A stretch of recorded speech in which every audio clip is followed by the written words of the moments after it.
Hi, this is Cristina Dam, and this is Liberate the podcast, where we educate, motivate, inspire, and liberate your consciousness. So we have some of the most interesting, unique, and amazing meditations, I think, in the world. I mean, we have past life regression meditations, guided hypnosis meditations, Akashic record meditations, as well as healing meditations. Our meditations are pretty cool. And they're not just about stillness of mind and peace and sit there, I mean, we have those too. Don't get me wrong, but these are about meditations that are going to shift and change, and you're going to walk out of there feeling lighter, freer, healed, and even getting guidance and insight. So come down, experience one of our meditations. They're pretty badass. Hi there, welcome to another episode of Liberate the podcast. Today we're bringing on a guest that we've had in the past, and we've talked about past lives before, but we're going to dive in a little bit deeper with Jeroen today about past lives, healing, and his personal healing journey, and so much more in depth on many different things. So if you love this podcast, go back. There's an audio one about 2 years ago we did one, and that's really the nuts and bolts of what past life regression is. So welcome back. Thank you. It's great being here again in your beautiful new studio. I'm so excited to be here again. Now it's visual, so you get to see them. You don't just get to hear them. So Jeroen, I want everybody to know a little bit about you. All right. Yeah, like the Cliff Notes version. Then we're going to do deep dives. Okay, so my name is actually Jeroen, and I'm from the Netherlands. So my name sounds a little weird because we do funny names in the Netherlands. It's actually quite a common name. It's like John or Peter. It's actually the Dutch version of Jerome. I moved to the States, to LA in 2007, and I was trained by Dolores in her method for past life regression, quantum healing hypnosis technique. And I've been practicing since 2006, and my practice is here in LA in the Valley. This is where I see people every day and guiding them through some very amazing past life journeys. That's just incredible. And I mean, this is, some people do past life regression like on occasion, but this is what you do. So you've seen so many different people and taken them through these regressions. And, so from your perspective, there's probably so much that you've picked up on and seen the similarities and the just kind of like proof without a doubt, right? After so many cases. How many people do you think you've seen over the years? It's probably going up to about 1,000 now. Wow. Yeah. So I see one person a day, and in the beginning when I started, it was a slow trickle, and then I went full time, I think in 2016, and so then it started. Well, even more than that. Sometimes once a month he does a meditation here, and those ones sometimes 20 people come. And so those are doing bigger scale regressions on a lot of different people. So they're all having their own individual experience through that group-led method, but you're still taking 20 people at a time through a regression, so those numbers could be even more than that. Exactly. I love doing those. Those group sessions are amazing. Yeah, this because people learn so much when they're sharing about their experiences. People can listen to each other and then learn from other people's experiences and make it less weird for themselves, because what I get a lot is like, oh, that was weird when they come out of it. Yeah. Well, anything that's new and different, people automatically put that label on weird because it's not something that they've been exposed to, right? And it's not a bad weird. It's like, wow, they never imagined it. It's like a weird and a like, this is cool, I'm going to tell 10 friends. Yes. Thank you for clarifying that. So going through the process, what got you started in wanting to even learn about past lives and then one, learn about past lives, be curious in past lives, and then two, to take the trainings to study to do it for others? So I've kind of sailed outside of the system my whole life. I always looked into society from the outside in. I never felt like I fit in. And so going through the school system, I dropped out at 16. I couldn't find myself in the kind of educational system that I was in, and did an alternative school. And then, I don't know, I've always known that there was more to life than what we were being shown in our society. I was always looking for the unseen worlds. I kind of knew it was there. And the best connection I had to it was like reading fantasy or science fiction novels. And then my mom was a librarian, and she brought home a book from the Monroe Institute regarding out-of-body experiences. I was 8 years old and I read it, and I was like, oh, this is really what I believe to be true. Nice. No, wait. Let's backtrack a little bit. Did she bring home that book for you, or she brought it home? She was interested in it, and you grabbed it and you started reading it. It was an odd thing because my mom she doesn't talk about any of this stuff. Okay. And so she was a librarian, and so she must have read plenty of other stuff, and she was like, oh, why not try this one? And I'm not sure she even remembers that book. It was life-changing for me because it affirmed what I kind of knew was true for me. Yeah. It was different from the religion that I was raised in. And so finding this proof, it kind of helped me to propel forward with the belief that there was something more out there that was really true, but I just hadn't seen any proof of it. Then when I picked up a book by Dolores in 2006, a book called Custodians, and read it just from cover to cover really quick, just dove right into it, and it just really resonated with what I believe to be true.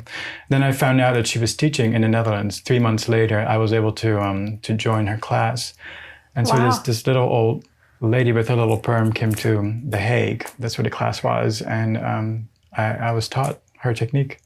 That's great, and it's interesting, like. So many people that I interview, and when I hear like how they got on their path of where they got to, it's these little things, and it's true of anybody, whether it's a spiritual path or an entrepreneur path, or even just a life direction or a soulmate, whatever the case may be. But there's like these little planted seeds that happen through our life, and it's like this book when you were 8 that started opening up your mind in more ways and made you feel validated and in your beliefs, right. To, stumbling upon this book in 2006 or not stumbling upon it, being divinely orchestrated. Right. And then just 3 months later, having the very person that wrote the book be in your country to teach. Crazy, and it's just like those types of synchronicities, and but giving it to you for taking those leaps, right? And saying, okay, yeah, this is curious, yeah, this is interesting, no, I'm going to just dive in, right? And so then you learn the technique, and while you learn the technique, was that the first time you were regressed? Because I know during trainings that you tend to get experimented on, right, as you're going through it, working with your fellow classmates. So yeah, now that is, but in 2006 the class curriculum was a little different. Okay. So we watched like a demo session. Okay. Like you said, now it is that you get the experience, but I throughout the years I've gotten regressed like 8 or 9 times. Okay. By my colleagues, just to feel what it's like to get that part of the experience. Wow. So when you got trained, you still hadn't even experienced regression for yourself. No. Wow. No. I mean, I was trained as an art therapist at the time, so I had a BA in art therapy, and I'd worked with one-on-one with people, and that was the eligibility requirement at the time to be taught by Dolores, that you had to be working with people. So I knew what it was like to be in a therapeutic setting or a therapeutic relationship. But yeah, the experience itself, I didn't have that until a couple months later. And what was your first experience like when somebody regressed you? I think it was, I've had so many and I can't really put them on a timeline, but there was one where I connected with a part of me that was in the Pleiades, the Pleiadians. Okay. And, it was saying that I was here to help raise the frequency. There was detail to it that I forgot about because I get so many stories now, every day that it kind of becomes a little mushy in my brain. Like I can't really pinpoint what was what. But yeah, there was this Pleiadian part of me that would say that I'm here on the planet to help raise the frequency of consciousness. And, this is nothing special because we're all here now to do this. Well, as the people that are seekers that are seeking for, for this kind of material. Yeah. And so that brings me kind of to the next question of when do people seek out, getting a past life regression? Good question. So the people that I find on my path that I resonate with, that find me, it's mostly about unlocking authenticity, and it's usually packaged in a questioning about what is my life purpose. That's the biggest question that people come in with. Okay. And it's usually formulated from a place of being stuck with it. So kind of being stuck in life. Maybe there's a job or no job that doesn't quite fit what they feel themselves to be, and they don't quite know how to move on from there. And so what I find is what's happening is that through the work that we do, it's like people. It's like they ignite their own self-worth in knowing that, you know, what they've been dreaming of, the life that they know to be true, or what they already know is inside of them, to give themselves permission to go after that instead of being fed into what they think society wants of them. And that's always a very beautiful moment when that can happen, when I see people like pop open. That's great. So do you do like future regressions then too, or like future projections as well for people? So I don't, like in this technique, we don't tell people what to go look at. It's just we create an opening to their higher self. Okay. And then it will provide the most appropriate experiences. I never know, you know, what I'm going to be looking at. So oftentimes it is what we call like a past life, but oftentimes it can also be future or parallel lives. That's what I was getting at, yeah. Yeah, or lives in different dimensions, different planets. And really what we're finding out about is that there is no such thing as time from the perspective of the soul. But that just the 3D construct that we're living in right now. We need time here to be able to learn what we're here to learn. Gotcha. But that from the perspective of the soul, it's almost like, it seems that as if we're, as a sort of more or less individuated part of source, we decide to split into different experiences that sort of happen at the same time. So my human mind doesn't really understand, like, you know, how to make that make sense in my brain, but that's the best model that I use for this to understand it. So yeah, you can have parallel lifetimes, past lives, future lives, and it's really all the same thing. And we just like to differentiate. So it's all just on one continuing like spark of energy, and it's just whether they perceive that as the past or the future or a different dimension. Yeah, from a human perspective, it might look like it's on some kind of timeline, but from the perspective of the soul, it's all happening now. Yeah. Okay. So then that gets me, like, most of the time when people think of past life regression, they literally think about going and experiencing some type of, I was in the 1400s and I was this blah, blah, blah, you know? Yeah. Do those kind of things happen too? Oh yeah, often. I mean, it's the kind of the bulk of it. So, It covers the experience a little bit, past life regression, but not completely. So Dolores calls it quantum healing hypnosis technique for that reason. Okay. That we're going into the quantum field or the soul or higher self, and then it'll bring forward what's the most appropriate. And it's not always what, you know, a neatly packaged past life. It can be, you know, one scene from a past life, then future life, different dimension, different galaxy, or just like general blobbiness. Like sometimes, you know, we're in a space where there's just like colors or blobs or energies. It can, you know, it can make a lot of sense, and it can make no sense at all to our human mind.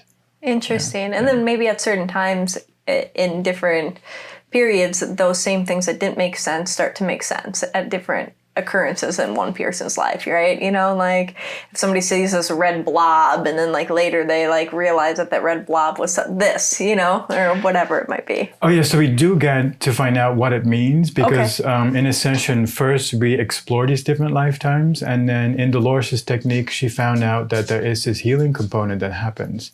And so she modified the technique that she'd been taught to accommodate for this. So we directly call forward a person's higher self, and we ask it questions first about the randomness that they were shown, like weird scenes or whatever was going on, because we might not always understand from a human understanding what was the healing component, like why were you shown such random scenes? Maybe, you know, you find yourself herding some sheep and some on the side of a mountain in the south of France in the medieval times, and nothing much happens. Like, how does that relate to your life right now?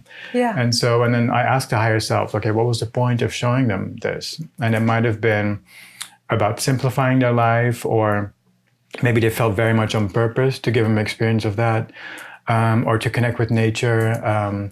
It can be all kinds of things, and you won't find out until you talk to the higher self, and it talks back and says, this is why this was. And then, you kind of find out what that is. So the whole process takes you through these different experiences from the soul's perspective of what's needed to help move that individual soul's life forward in some way, shape, or form. Exactly. And sometimes that can be, things that are obstacles or pains or difficulties from the past life, like people perceive, right? Like oftentimes you hear about, I was stabbed and murdered with a sword and it went through my heart and now I can't love. Like you hear these like stories, but what I'm pressing on really and kind of diving the point home, but it's so much more than that. It is.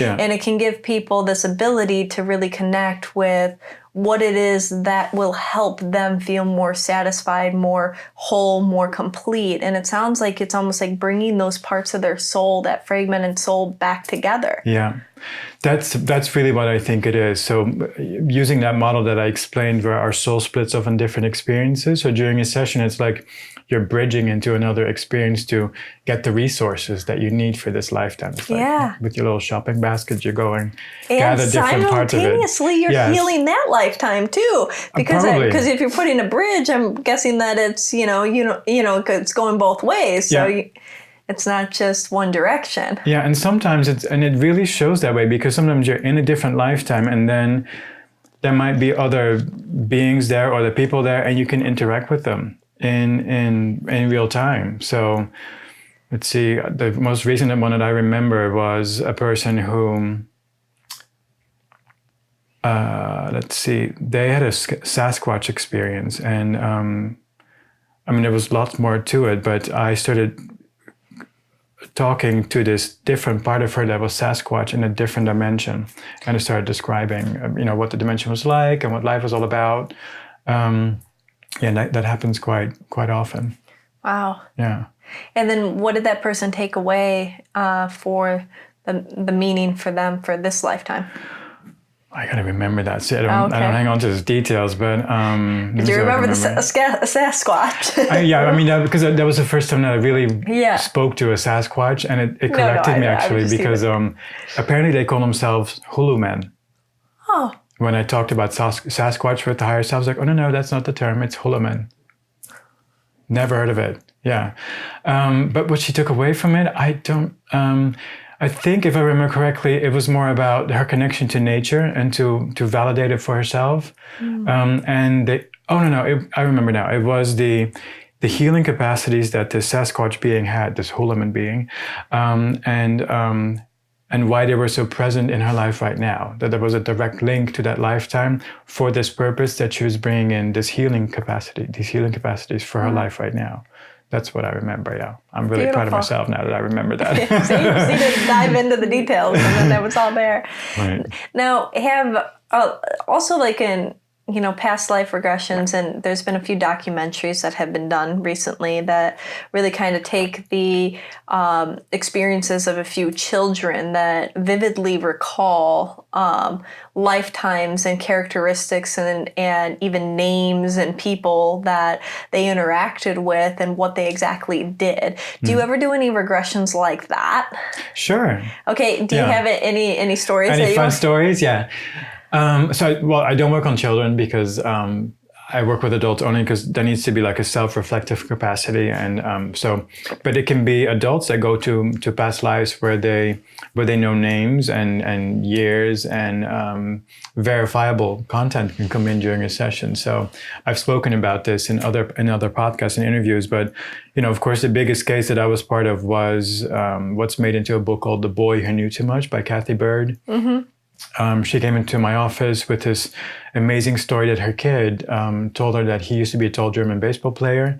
And in the beginning, she didn't believe that anything else but imagination was, coming out of this kid, until she realized that the amount of detail and the experiences that they had together when she took him to a baseball stadium. And the little boy had a freak out when he watched a giant poster of Babe Ruth and said, that guy was really mean to me. We had a fight and he was a mean guy. To the point where she had to take him away from that situation because he was losing it. She realized that there was more to it, and her kid, Christian is his name, had told her that she used to be his mom in that past life, but that he liked her now better as a comment. She was a more fun person now. But so she was from a Christian background, had no context for past life regression. And one of her friends had done a session with me. She came to see me, Kathy Bird, and I told her to tell everybody, this is about healing. I help you create a stronger opening to your higher self, and we'll see where it takes you. I can't guarantee that you're going to go see that live. Yeah. But we did go into a lifetime. I remember taking her through the induction, and she started describing that she was sitting on a couch. She knew she could see the pattern of the couch and the carpet and like a covered over bird cage and a little dog. Hey, Chewy. Was sitting right beside her. Her body was a little bit more plump. She described her clothing as, obviously from a different era. And gradually the image opened up into a working class environment on the East Coast in the last century. And, her session was very detailed, and this doesn't always happen, but she knew names of her family members, and she could describe like tchotchkes that she was given or awards from her son, Lou Gehrig, in a very detailed manner. And she came back 2 more times, and we will go back into the same lifetime. And this is extraordinary. I've never had this happen since so far. So I asked her higher self, like, why are we having to go back into the same lifetime? And it said that she was to sort of mine those experiences for verifiable details that she had to go and fact check with still living descendants and relatives to add a layer of credibility to the subject of past life regression, and then write a book about it. And so she went to the East Coast and introduced herself as this sort of, crazy lady from California, I suppose, that had these experiences, and could she fact check those experiences? And somehow she did this, and it all matched. And so she wrote a book about it. She won the Hay House writing contest, and it was published, and it's in the works of being made into a movie. Wow. So that's the biggest one. But the most recent one was also very interesting. And I mentioned this in the Deep Cuts episode in Liberate, a lady that came in who had a question about her dad in her current lifetime, because they weren't in each other's lives until she was 19 years old. She wanted to know if there were any connections in different lifetimes. And so I asked her higher self, and it said, well, they were together in the Renaissance. I was like, okay, what about some detail here? Can you explain what was the relationship, and where were they? And so her higher self says, oh, well, she was Michelangelo. The Michelangelo, and it volunteered immediately. And, I was gay, he was gay, and had lots of lovers, but her dad from her current lifetime was his longtime assistant. And, it's not always a good idea to ask about numbers and names, because it can sort of jolt people to go back into the left side of their brain and kind of pull them out. Yeah. But this lady, she was in a sufficient place of trance where I could try this and see what would happen. She was really easy in switching back and forth. And so I asked her, do you know his name? And so she could hear it, but she couldn't quite spell it. So I had her spell it to me letter for letter. And she spelled me a name that was spelled P-R-I-E-T-R, sounding like Piotr, which sounded more like Slavic or Russian than Italian to me. And so she leaves, and I go do my Google, and my Google, and so I find this little paragraph that says that Michelangelo had a longtime assistant whose name was Pietro Urbino. So that's super close. It was 1 or 2 letters, switched around, and so I tend to believe that she really experienced a lifetime as Michelangelo, and that was really amazing.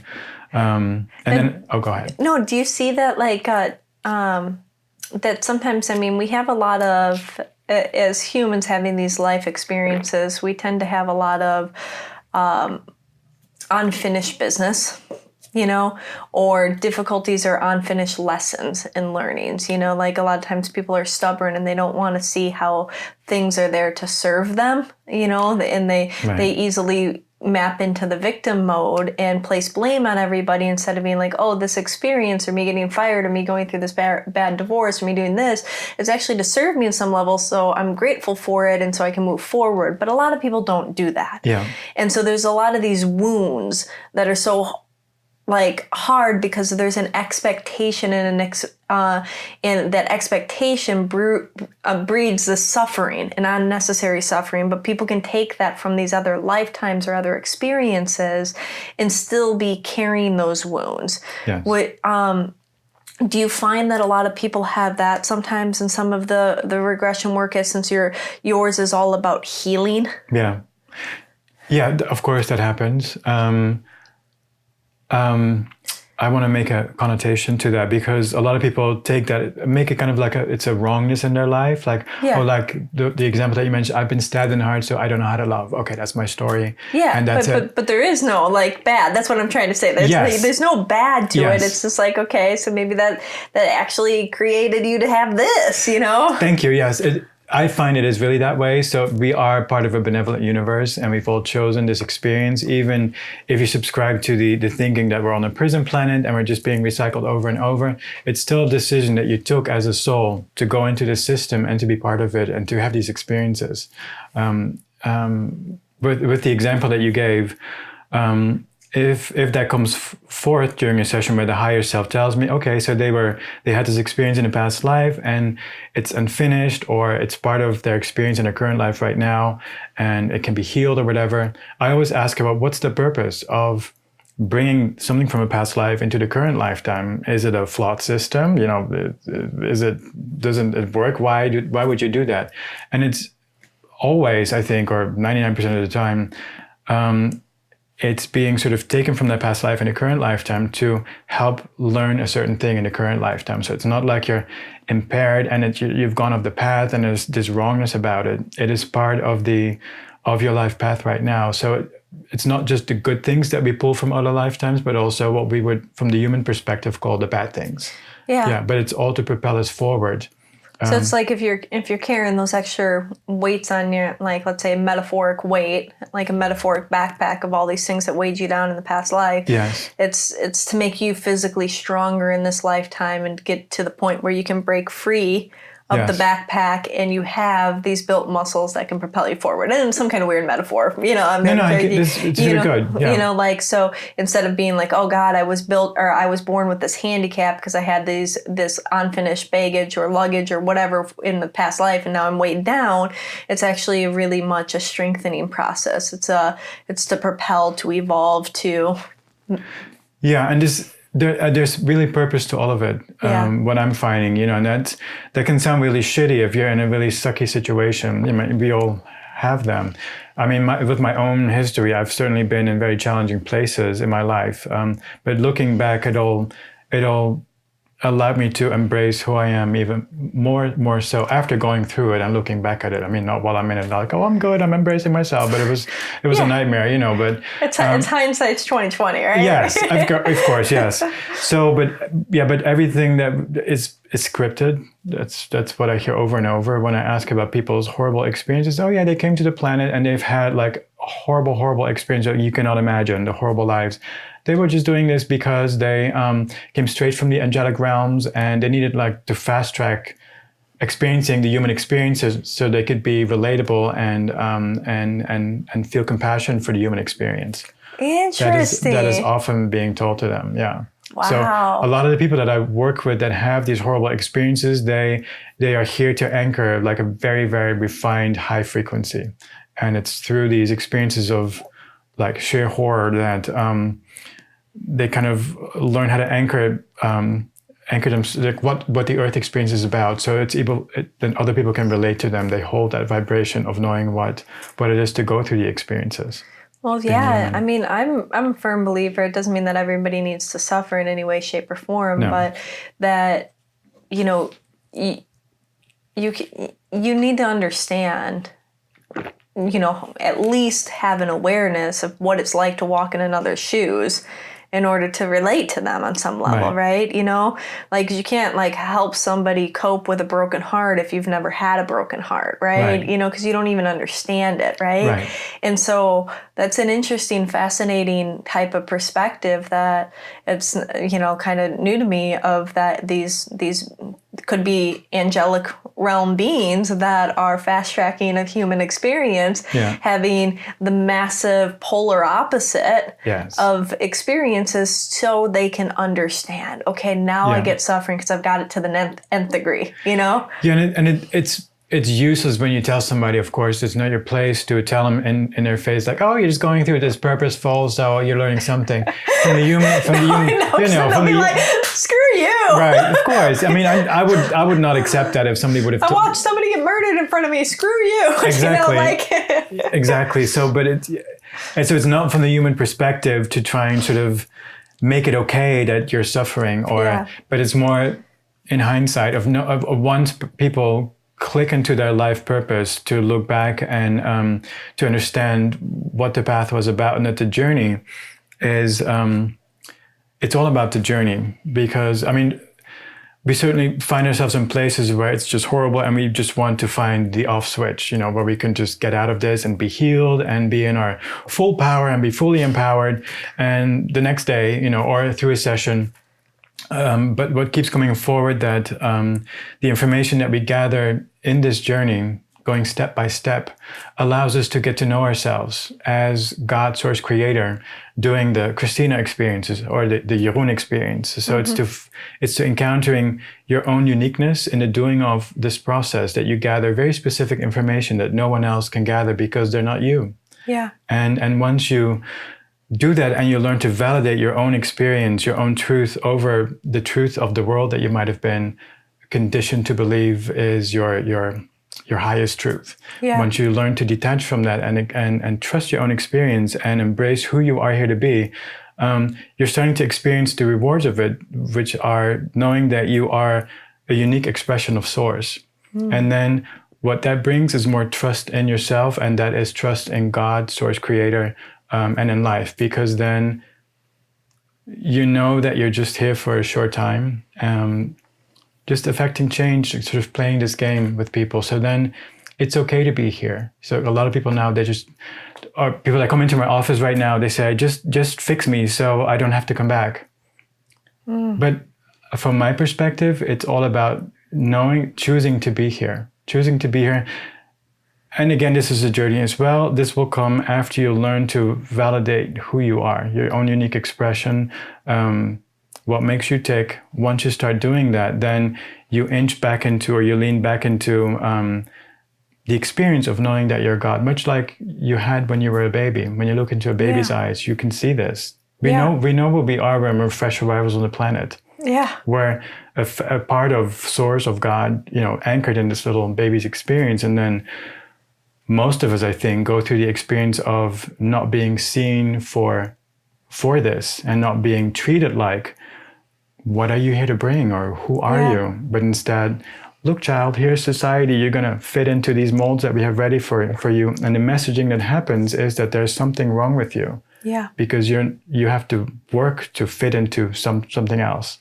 Yeah, so I'm not okay. Yes. I'm not good enough, and all those little core wounds that people carry around, and then they build their whole story and life around it, because we have an incredible mechanism of seeing what we believe. Yes. And then we continue to validate, because we seek out the information that supports, I'm broken, I'm not okay, I'm this, here we go again, look at, see, they spoke to me this way, or this kid didn't want to play with me. That's another validation, see, I'm not okay, right? Before we know it, we're all screwed up. and that's also okay, to go through that. But I think it's part of the divine plan, right? Because you have to be like, it's like, if every single person goes through the same type of feeling, that they realize that they're all perfect, right? And then they realize that they don't think that they are perfect, and then they go through a life of healing and uncovering their true self and identity again. And it's the story of humanity, and it's the growth, and there's different experiences along the way, Right. but it's almost, it has to be set up that way. We have to forget how magical and divine we are in order to find that special uniqueness in divinity again and to appreciate it. That's so well said. Yes, it's like, I mean, it's the same as when we play a board game. You know, we set up rules that sort of confine our movement within this game, and that makes it fun. You know, from our perspective, looking at the game, because then we have to use our creativity to get around those rules and to come out of this game. And that's kind of like how I see it. That we're all facets of Source. That we're all God incarnate in a human body, doing itself in your uniqueness. So it's all about, for me, I call it to fly your freak flag, and to be seen as your unique expression of Source, instead of fitting into what society might have laid out for you. Yeah, because then you get to have the next chapter of experiencing, so you go through the healing of that, reminding yourself that you are, and you can wave your own flag. Yeah. And then it's the next step of that is mastering how to fly your flag, right? Yes. Because that's a whole nother game you can play, because then it's like, well, how much can when I realize that I am divine and perfect, and this is my own unique self that I can be, then you can explore just how much you can be, and you can just kind of like a musician diving into all different musical instruments and even learning to play better and better and better, and how good can they even get, right? Exactly. And it's like this whole new realm of possibility opens up when you allow yourself to be your possibility. So true. From what I don't know if I know that, I don't know the truth of everything, but what I know, it resonates with that. That's my experience as well. Like, once you start trusting who you are, you're going to be more present with whatever your experience has to tell you, and you don't have to, deny yourself the experience in favor of how does it fit into society. So this is often, the path for people that, they want to open up their psychic experiences, or they think it's opening up some circuitry inside of themselves, and sometimes it is, but it's often first needing to know how to be present with your own experience, instead of looking at society and following those rules and denying yourself feeling or knowing who you are. That needs to happen first. You need to pivot that focus back to yourself to be able to be present and to start building a trusting relationship with your own experiences, with your feelings. And then the other parts of our multidimensionalness can come in that are still there. So psychic sensing and seeing, everybody has those. But if you're looking away from it, instead of you think it's on TV, or it's out there instead of it's in here, then you're missing the point. And so that stuff can come in, like you said, you can master that. And it becomes fun, because when you reach that tipping point from starting to love yourself and trust yourself, you move out of survival. You move out of responding to conditions, and instead of trying to do your best to answer them, or to apply yourself to whatever's around you, you then go like, no, wait a minute, I'm here. This was what makes me feel joyful. I'm going to do this. This is what I'm going to do. And then you find there's a whole supportive universe that backs you. And it's not because now you're a good girl or a good boy and you're doing what God needs you to do. None of that shit. You're vibrating at self-love.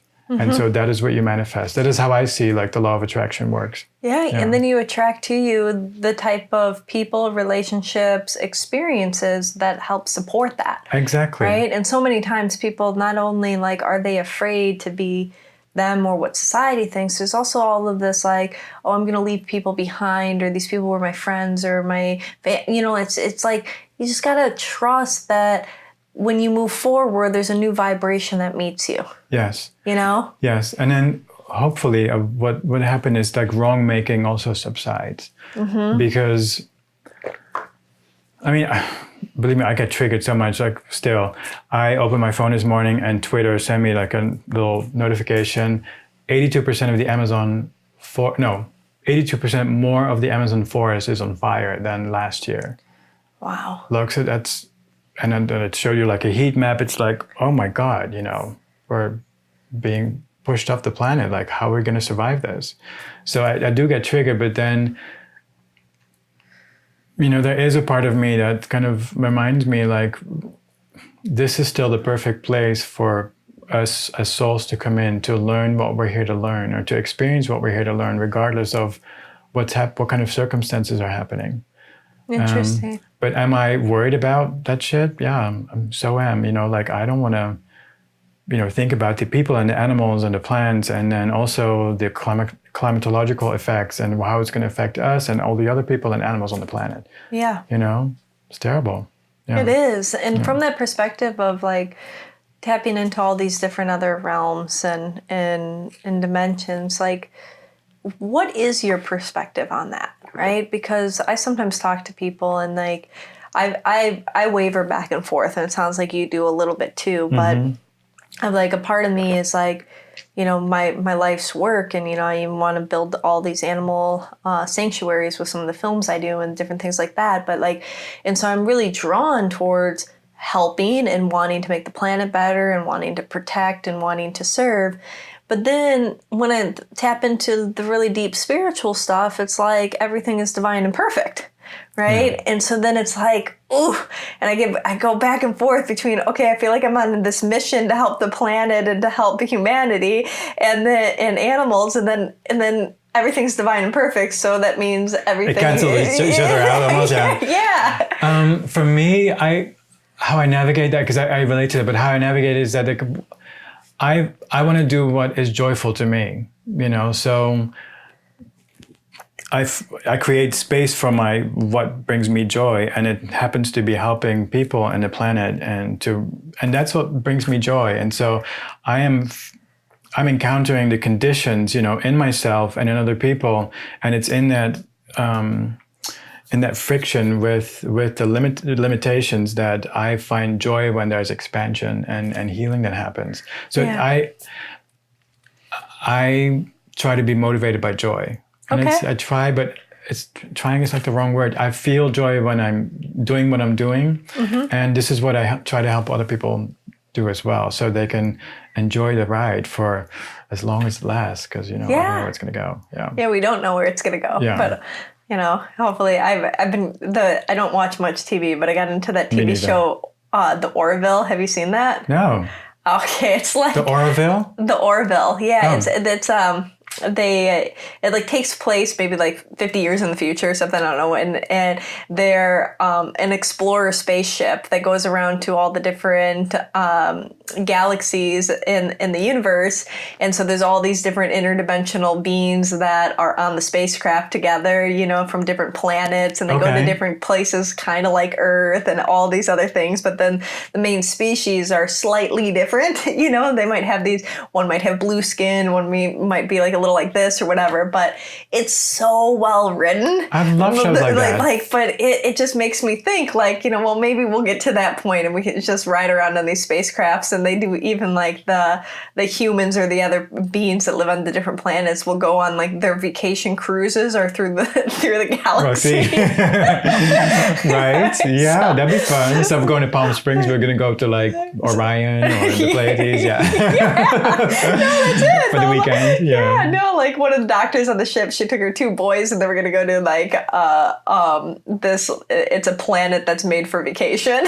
Nice. You know, but anyways, so it made me think, like, you know, that there's got to be other life out there, and there's got to be other planets and different things that go on. I mean, of course. You know?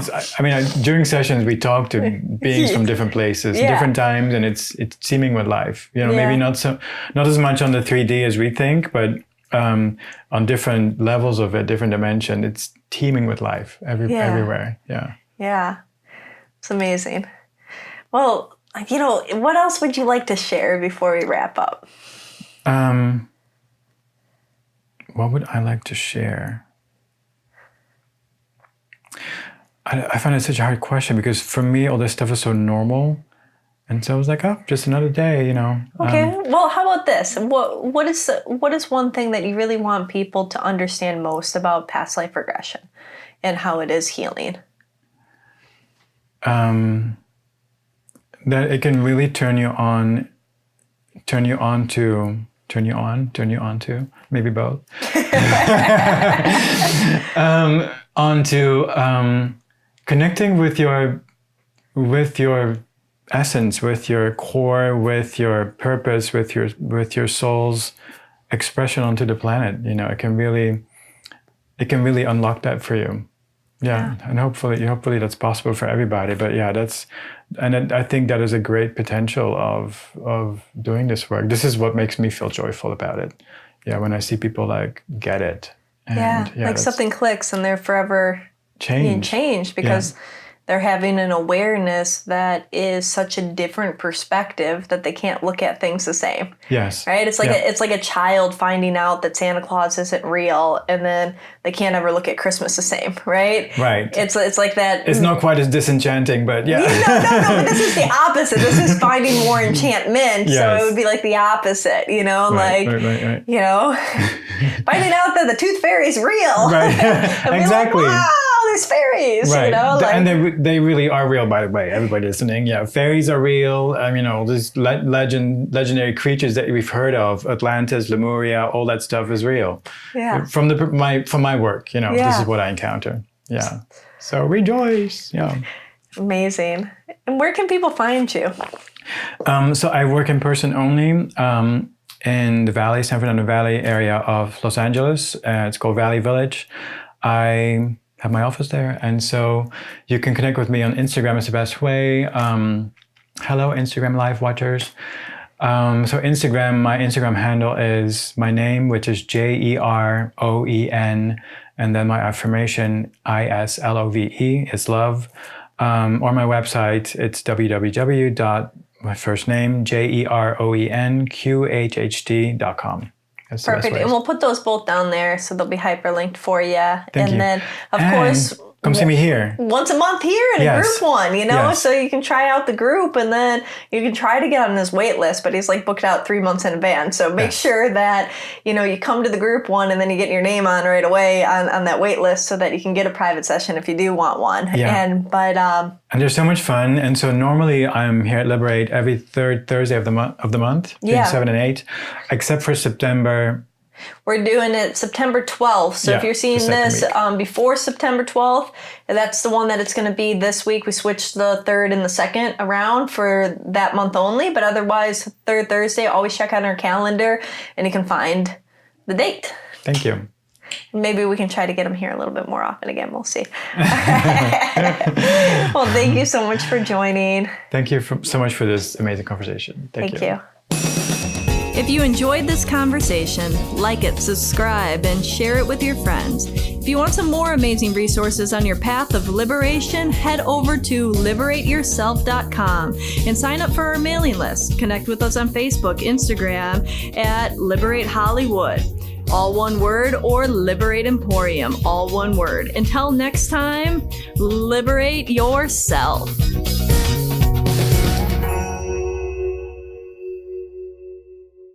If you're thinking that you want to take that action step, why wait? Book your session right now. Go to liberateyourself.com, click on either Liberate Hollywood or Liberate Emporium, see our amazing practitioners and who resonates most with you.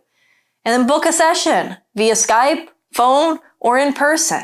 We're here for you, and it's your time to start creating your life.